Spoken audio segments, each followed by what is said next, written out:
Qu'est-ce que l'hypersensibilité? Quels sont les challenges des personnes sensibles, surtout au travail ou quand elles sont entrepreneurs? Et surtout, quels sont les bénéfices d'une grande sensibilité pour soi, pour son entourage ou encore pour la société?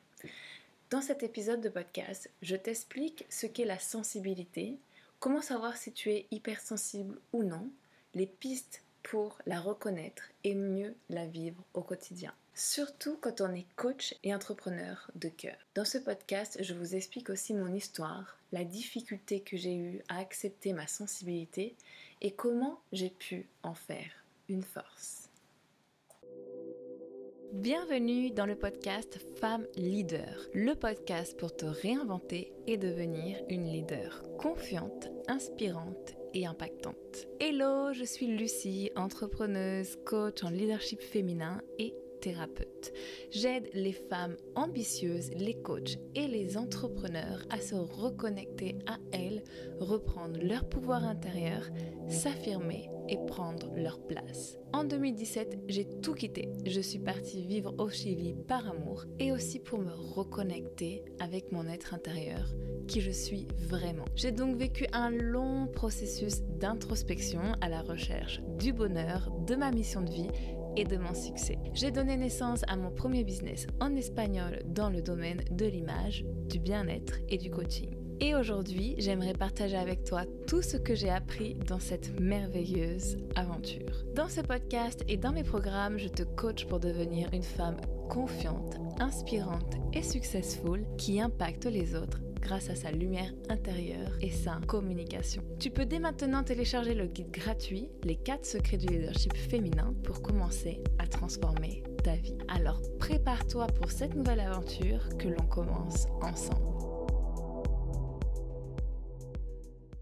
Bonjour à toutes, je suis très heureuse de vous retrouver aujourd'hui pour vous parler de l'hypersensibilité. En fait, je fais cet épisode de podcast parce que je suis moi-même hypersensible. Et je l'ai découvert très tard, je l'ai découvert il y a quelques mois. Donc mettre des mots sur ce que je ressens, ça fait du bien. Surtout que je sais que je ne suis pas la seule dans ce cas. Je pensais même des fois que j'étais bipolaire, tellement que je me trouvais bizarre, que je comprenais pas trop. Jusqu'au jour où il y a quelques mois, j'ai compris que j'étais hypersensible.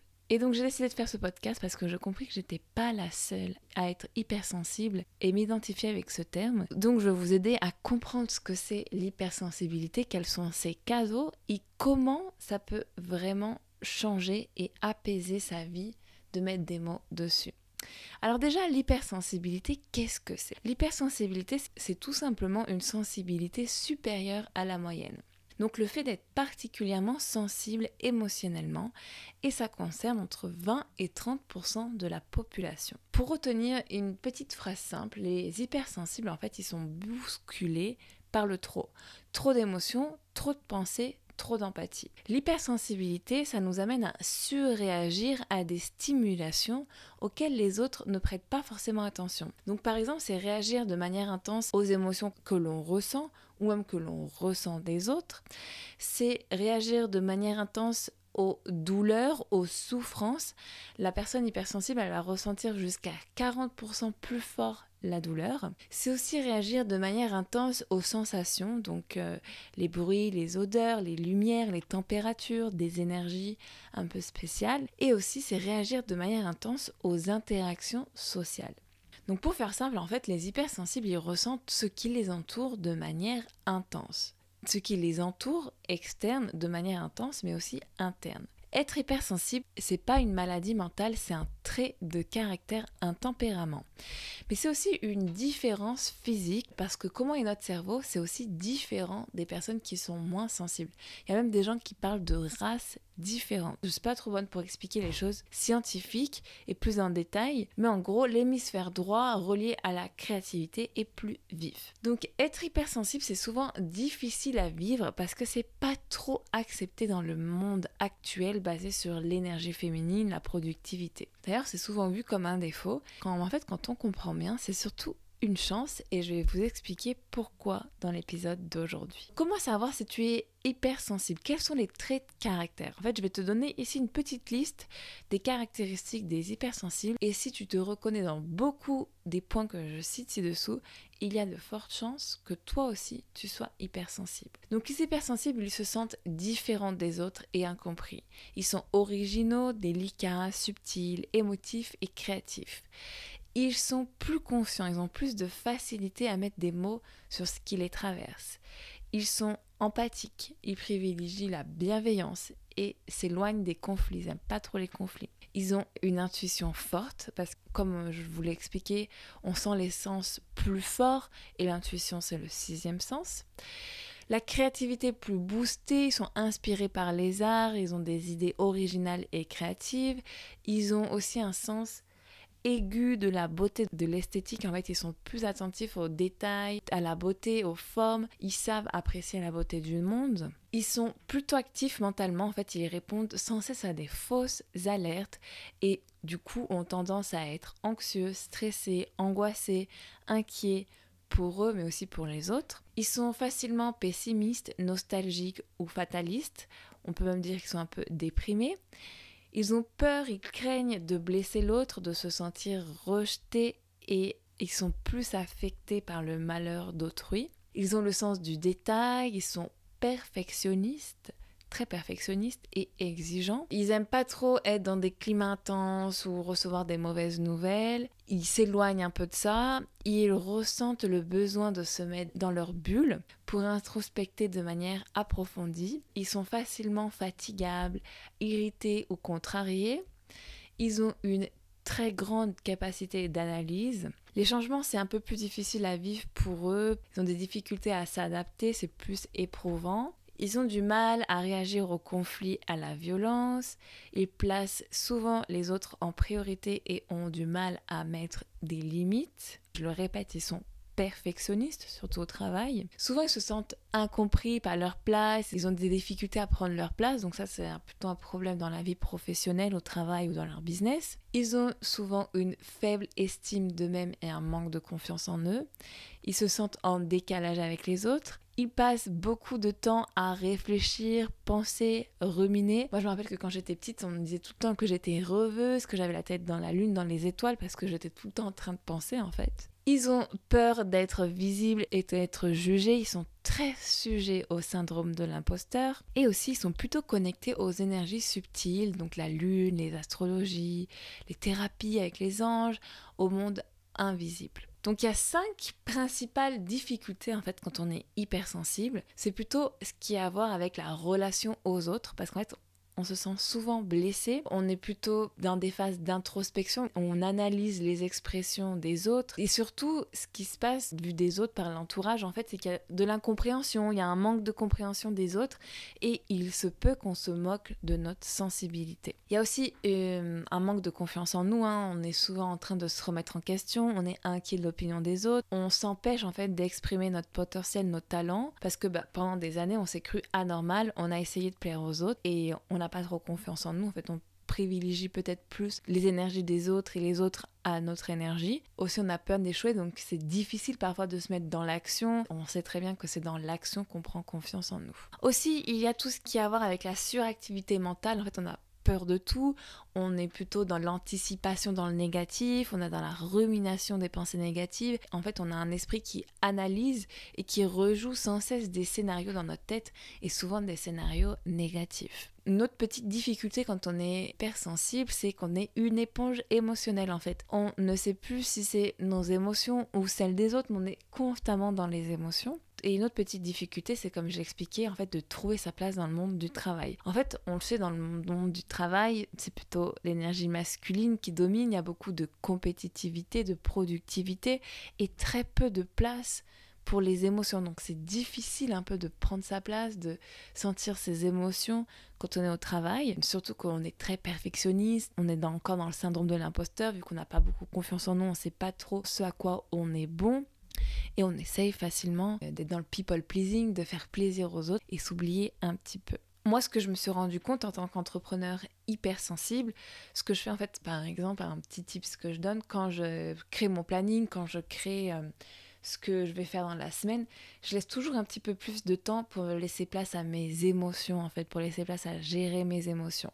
Donc, c'est-à-dire que je remplis pas à fond mon planning, je me mets quelques tâches à faire, mais je me laisse aussi un temps pour rêvasser, pour être dans mes émotions, pour capter des choses, voilà, que la majorité des personnes ne font pas. Et un petit point d'alerte ici, en fait, quand on a des difficultés à assumer son hypersensibilité ou qu'on n'est pas dans un environnement qui favorise la sensibilité, on peut être plus propice aux addictions ou aux extrêmes, donc dans le sport, des dépendances à l'alcool, la drogue. Donc maintenant vous vous demandez peut-être d'où est-ce qu'elle vient en fait cette hypersensibilité. La majorité des gens en fait ils naissent hypersensibles, il y a des études qui prouvent que c'est héréditaire. Moi, je sais par exemple que ça vient de ma mère et même de mon grand-père, mais aussi on peut devenir hypersensible suite à un choc, à de fortes émotions ou à un trauma. Maintenant qu'on a vu un peu les points, les difficultés, les points qui sont pas très faciles à vivre, je vais vous parler des bénéfices, ce que ça apporte en fait d'être hypersensible. Donc je sais qu'être hypersensible c'est pas facile à vivre, c'est un peu se sentir en décalage avec la société qui met les émotions au second plan, mais être hypersensible ça a de nombreux avantages et bénéfices et je vais vous les lister ici. Donc en fait on est plus intelligent, on a plus de facilité à nous concentrer, on a aussi plus de facilité à percevoir les erreurs et donc les éviter, on est plus consciencieux, on est plus touché par l'humeur et les émotions d'autrui, on a plus de facilité pour parler des langues étrangères, on est plus dans l'hémisphère droit du cerveau qui est souvent très peu exploité par les autres, donc c'est plutôt la créativité, on a plus de conscience, donc conscience de nous, mais aussi conscience du monde, donc on a plus de compréhension de soi et des autres, on est plus en contact avec son être intérieur, son moi supérieur. C'est plus facile d'être en contact avec son environnement, dans la nature, les animaux, les autres. Un autre avantage, c'est qu'on ne s'ennuie pas quand on est seul. On ressent plus les autres à travers l'empathie. Donc, comme je disais, on est plus dans l'imagination d'un monde intérieur riche et une créativité riche. On a plus de capacité à s'ouvrir au monde, aux autres, donc des relations plus sincères et plus profondes. Et aussi une grande lucidité grâce à notre intuition. Dans le livre d'Hélène Aron, qui parle des hypersensibles, elle dit qu'en fait, depuis toujours et surtout avant, en fait, il y avait deux types de populations. Les rois guerriers sont ceux qui prennent des décisions et qui foncent, et il y a les conseillers royaux, qui sont un groupe plus réfléchi et qui ont souvent pour tâche de freiner les actions impulsives des guerriers. Donc vous voyez, dans notre société, on a besoin des guerriers qui foncent, mais aussi des conseillers royaux, donc les hypersensibles. En fait, les hypersensibles, on a ce rôle de conseiller dans la société. On a un groupe plus réfléchi, on a des jugements plus fondés, on est plus dans le respect, on a un peu de clairvoyance, on sait utiliser les leçons du passé et les intuitions pour le futur pour en fait prendre action. Et moi, ce que je crois profondément, et d'ailleurs elle en parle dans son livre, en fait, c'est que dans notre société moderne, les hypersensibles, donc les conseillers royaux, on est là pour détourner un peu de la guerre et de la domination qu'il y a actuellement dans la société. On va être là pour faire des inventions créatives, pour être dans l'exploration, pour protéger la planète, les animaux et aider les déshérités. Nous, en tant qu'hypersensibles, on a un peu des difficultés dans notre vie professionnelle. Nous, les hypersensibles, on a besoin de connecter à notre mission de vie, à notre vocation. On a besoin de répondre à un appel bien particulier. On a besoin d'être conscient de notre valeur, de notre rôle et de notre contribution. C'est un peu reconnecter avec notre raison d'être sur notre présence sur Terre et le monétiser. Parce que travailler de sa mission de vie, faire de sa mission de vie son job, son business ou même son travail, ça demande une sensibilité et une intuition peu commune que peu de personnes ont. Et en plus, on est plus apte à servir les autres parce qu'on est plus conscient des souffrances des autres et on sait ce qu'il faut pour les apaiser. Le problème, c'est qu'en fait, quand on est hypersensible au travail, c'est qu'on est souvent prisonnier des exigences des autres. Moi, ça, j'ai vraiment vu ça dans mon enfance. En fait, je pense qu'il y en a beaucoup qui vont se reconnaître là-dedans, mais en fait, on faisait un peu ce que papa, maman, la société, les grands-parents voulaient et on laissait un peu notre voix, notre intuition de côté pour savoir quel était notre talent. On fait ça, la chose, il faut qu'on apprenne à entendre davantage notre voix intérieure en dépit des bruits intérieurs et extérieurs. Il faut arrêter d'être trop conscient des désirs d'autrui et être plus conscient de sa voix intérieure. Donc comment faire ça en fait en découvrant qui on est et non en écoutant trop les autres de ce qu'ils pensent, ce que nous sommes ou ce qu'ils veulent que l'on devienne. Donc c'est vraiment reprendre confiance en soi, essayer et surtout se libérer de la peur d'échouer. Donc souvent les métiers qui vont bien aux hypersensibles, c'est tout ce qui est psychothérapeute, artiste, chercheur en sciences humaines, dans le coaching aussi, même les météorologues, les scientifiques, les rédacteurs, les comptables. Si on réussit à exploiter nos qualités d'hypersensibles, notre intuition elle va nous permettre d'analyser les tendances, de percevoir les besoins ou même de circonscrire les marchés avant les autres. C'est vraiment là que c'est cool en fait d'être entrepreneur quand on est hypersensible, c'est qu'on a des intuitions, on a des downloads, on peut se positionner sur un marché un peu avant les autres. Donc si tu as une idée qui t'enthousiaste, vas-y. Vraiment, vas-y. Sois différente, n'écoute pas trop ce que les autres te disent. Aie confiance en toi, ton intuition, ton idée. C'est parce que ça va marcher. Peut-être que ça va pas marcher tout de suite, que tu vas devoir essuyer des échecs, reprendre des nouvelles directions. Mais si tu as une vision, si tu as quelque chose qui est venu dans ton mind, dans ton esprit, c'est pour une raison. Au niveau de l'emploi du temps du travail, en fait, les hypersensibles au travail, on aime bien être maître de notre emploi du temps. Hein, c'est ce que je vous disais, comme prendre des pauses un peu plus longues, prendre un temps pour gérer ses émotions, pour faire des choses qui nous animent, de l'art, être en contact avec nos plantes, je sais pas. Donc souvent, on se doit de travailler un peu moins que la moyenne. Et ce qu'on apprécie, c'est le côté stimulant de l'autonomie et aussi les relations avec les clients. Le point positif au travail aussi, c'est qu'un hypersensible, il sait effectuer consciencieusement sa recherche. Il va être très motivé, très étudiant, très concentré pour faire ce qu'il veut. Et il va pouvoir aussi calculer soigneusement les risques. Par contre, donc attention à l'anxiété, la perfection, soyez pas trop exigeante avec vous-même et essayez de pas partir dans tous les sens. Parce qu'en fait, quand on est hypersensible, on est créatif, donc il se peut qu'il y ait beaucoup d'idées qui surgissent. Il va falloir en abandonner certaines, faire confiance à son intuition, à ce qui nous plaît le plus, à ce qui est plus logique et terminer ses tâches en restant à l'écoute du public et du marché. Aussi, autre chose importante dans la vie professionnelle ou même dans le business, c'est de se fixer des limites professionnelles. Donc en temps de travail, en temps de pression qu'on s'inflige ou qu'on reçoit, mais aussi en relation avec les autres. Une fois en fait que vous aurez trouvé votre talent, votre mission de vie, votre vocation, les hypersensibles ils deviennent charismatiques, leaders, magnétiques, sans même vraiment le vouloir. En fait, une fois qu'ils incarnent cette version haute de leur moi supérieur, enfin leur vision, la vision de leur mission de vie, ils attirent les gens à eux magnétiquement, voilà, ils deviennent charismatiques. Voilà, maintenant, je vais vous raconter un petit peu mon histoire avec l'hypersensibilité. En fait, moi, depuis que je suis petite, je me suis toujours sentie différente, timide, réservée, sensible, avec de la solitude, un peu seule. Je me rappelle d'ailleurs que j'avais un ami imaginaire qui s'appelait Charlie. À l'école, même dans ma famille, on me disait que j'étais rêveuse, que j'avais la tête dans les étoiles, mais en fait, j'étais en train d'analyser ce qui se passait. Je savais pas trop pourquoi je me sentais différente, pas trop normale.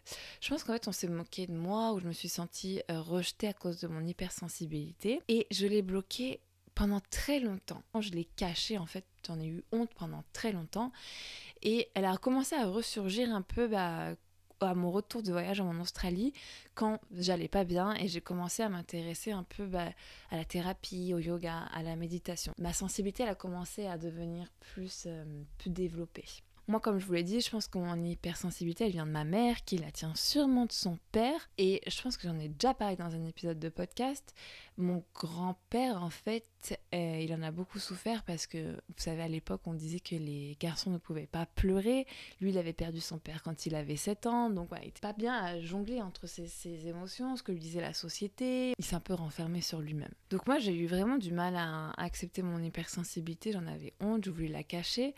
Et maintenant, je me rends compte, en fait, c'est pas bien comme ça parce que ça crée de l'incohérence dans l'image que je renvoyais, que je projetais. En fait, je voulais être perçue comme une personne moins sensible, normale, alors que j'étais hypersensible. Et clairement, on peut pas prétendre être quelqu'un qu'on n'est pas. Ça envoie une incohérence entre ce que j'envoyais et qui j'étais. Parce que même si je cachais, même si je montrais pas que j'étais hypersensible, on pouvait quand même le sentir. Enfin, mon énergie, elle était complètement là-dedans. J'ai toujours privilégié les relations amicales profondes. J'avais peu d'amis, j'avais peu de connaissances, mais une fois que c'était amis, c'était vraiment... C'était vraiment des amitiés très sincères, basées de confiance, voilà, beaucoup de sincérité, d'amour, de confiance, très très profond. Aussi, j'ai quasiment toujours eu un manque de confiance en moi qui se traduit principalement par la comparaison. Enfant, adolescente, adulte, en fait, je me suis toujours comparée avec les autres. À l'école, je me comparais surtout avec les plus populaires. J'essayais de comprendre pourquoi est-ce qu'ils étaient populaires. Les plus extravertis, si je me comparais avec eux, j'essayais de comprendre comment est-ce qu'ils faisaient. Et adulte, dans l'entrepreneuriat, en fait, ça s'est traduit par la comparaison aussi avec les autres, créateurs de contenu principalement et autres coachs entrepreneurs. Pareil, j'en ai beaucoup souffert jusqu'à ce que je me libère du syndrome de l'imposteur grâce au coaching et que je me reconnecte vraiment à qui je suis, ma mission et ma vision unique. Je suis principalement drivée par mon intuition. Je me rappelle que je me suis libérée de ma grosse relation toxique qui a duré plus de 7 ans, enfin quasiment 7 ans. Grâce à mon intuition, en fait, il y a une voix qui me disait « Ça y est Lucie, maintenant c'est le moment, tu retournes pas avec. C'est le moment de sortir de cette relation. » Donc c'est la première fois en fait que je me rappelle que j'ai fait confiance à mon intuition.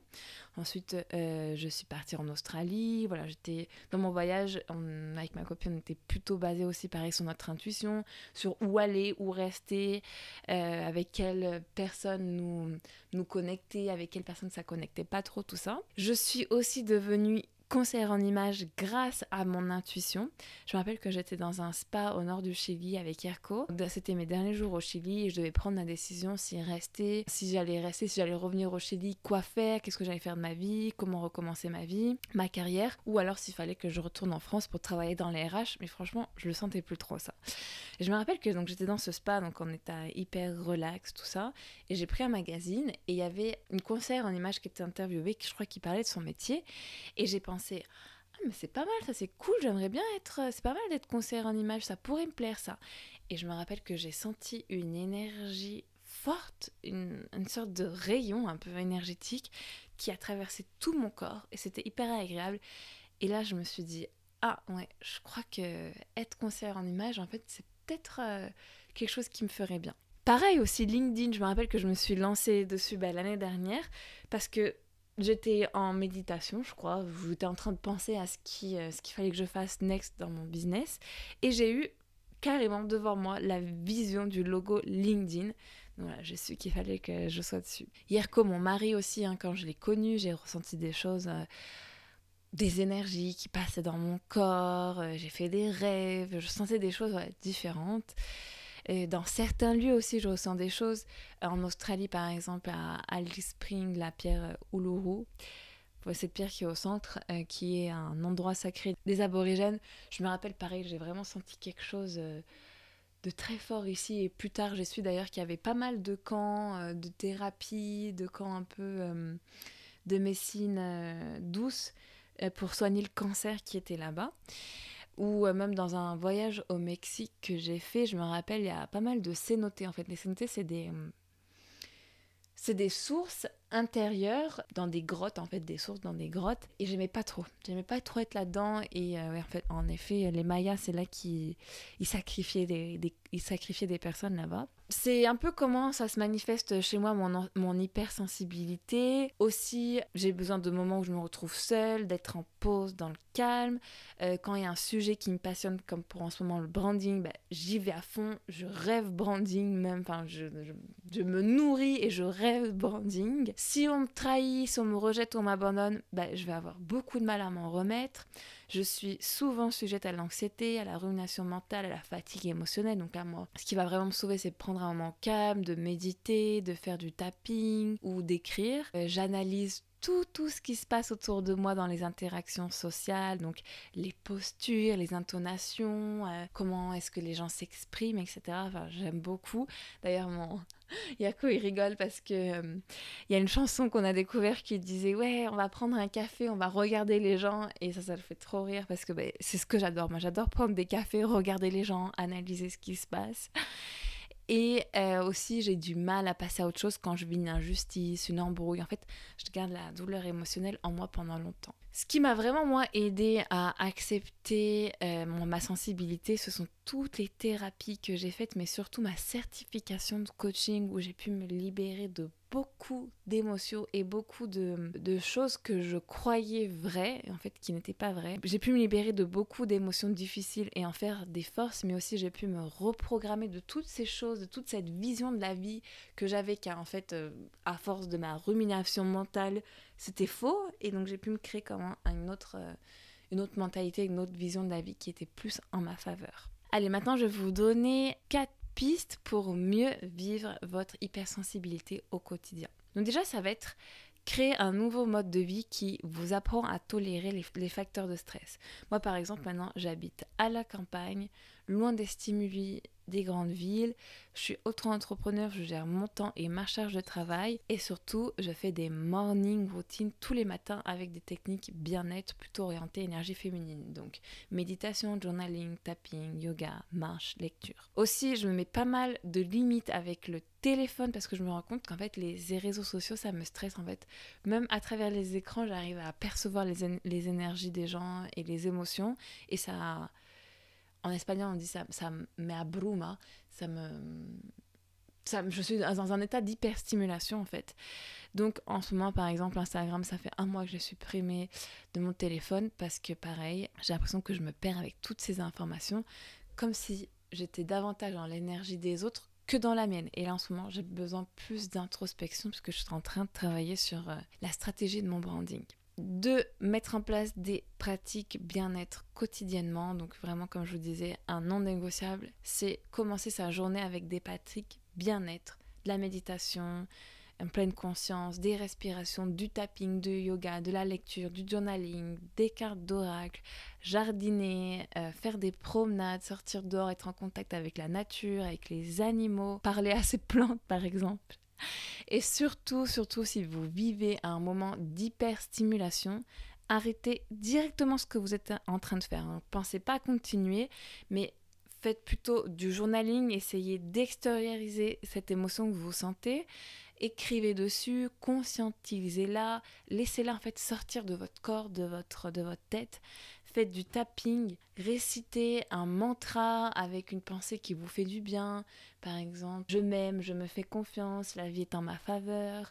Voilà, concentrez-vous là-dessus et faites des choses qui vous font du bien. Je sais que c'est mal vu dans le milieu du travail, dans le milieu de la productivité. On veut toujours terminer une tâche avant, mais vraiment, si vous êtes pris par vos émotions, ça ne sert à rien de continuer. Vous n'allez pas être plus efficace. Donc prenez un temps pour vous. Vous pouvez même d'ailleurs faire de l'art, dessiner, voilà. Sortez cette émotion qui va pas. Et la 3e piste, ça va être de développer une connexion avec le monde invisible. Moi, ce qui m'aide beaucoup, c'est d'être en contact avec des forces invisibles. Donc par exemple, les anges, les archanges, mon moi supérieur, Dieu, Marie, être en contact avec eux, imaginer qu'ils sont là, qu'ils vous protègent, qu'ils vous guident. Essayez de comprendre ce qu'ils ont à vous dire face à cette situation qui vous perturbe, qui vous angoisse, qui vous stresse. Vous pouvez aussi faire des rituels. Moi, je fais constamment des rituels pour en nouvelle lune, en pleine lune. Je fais aussi des nettoyages, des soins énergétiques pour me nettoyer de tout ce que j'ai pu absorber.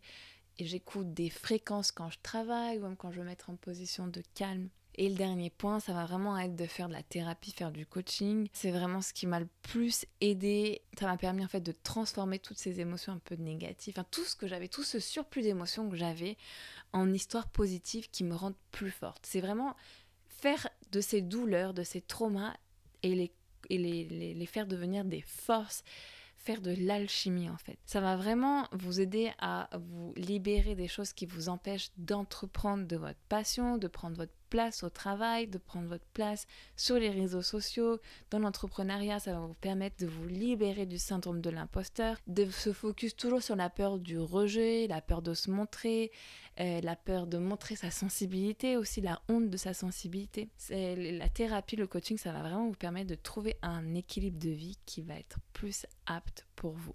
Pour vous résumer, pour vous aider, si vous êtes hypersensible et que vous avez encore du mal à la gérer, j'aimerais vous dire ces quelques mots en fait. Le challenge pour les hypersensibles, c'est de ressentir des émotions, les reconnaître, les exprimer et de les transformer en façon créative. J'espère que ça va vous aider un petit peu dans votre nouvelle vision de la vie et j'espère que ce podcast vous a aidé, que vous repartez avec plein de clés pour comprendre votre hypersensibilité ou celle de vos proches et mieux la vivre au quotidien. À la semaine prochaine! Si tu as aimé l'épisode, laisse 5 étoiles et abonne-toi.